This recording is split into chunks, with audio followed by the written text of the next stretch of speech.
Good morning to everyone. Time check is 5:50 AM. Today, mag-harvest ulit tayo ng mga gulay natin. May nakita kasi ako dito sa mga talong natin, although kaunti lang yung bunga, pero meron ng mga ilan na malaki. So, need na natin yung harvest para hindi sila tumanda.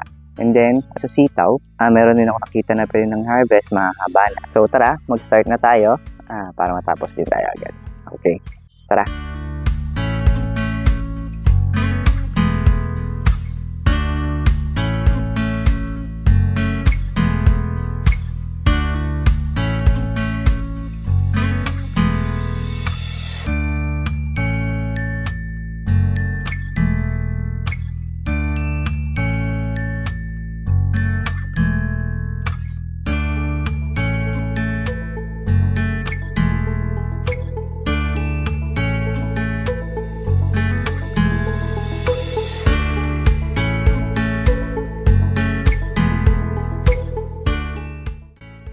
So guys, ito yung mga siling pansigang natin. So medyo marami-rami na sila, pero yung iba is medyo maliliit pa.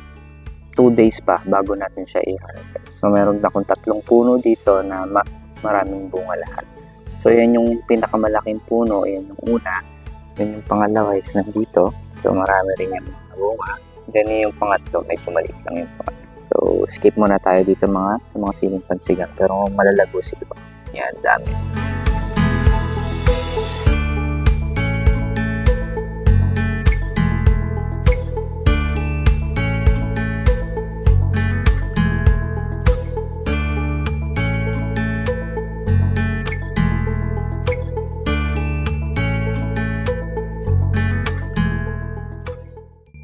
And guys, ito meron ako na-harvest na halos siguro mga isang tali ng sitaw. So goods na to. Pwede na itong pang sahog. Ayan. So ako medyo nahihirapan lang ako mag-harvest pagdating sa sitaw kasi syempre kakulay ng sitaw yung mga dahon niya. So minsan hindi ko nakikita yung iba.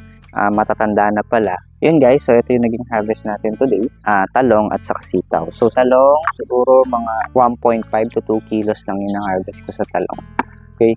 Pero that's still a good sign. Meron tayo ng harvest. So, hindi tayo nauubusan ng gulay sa backyard natin. Okay.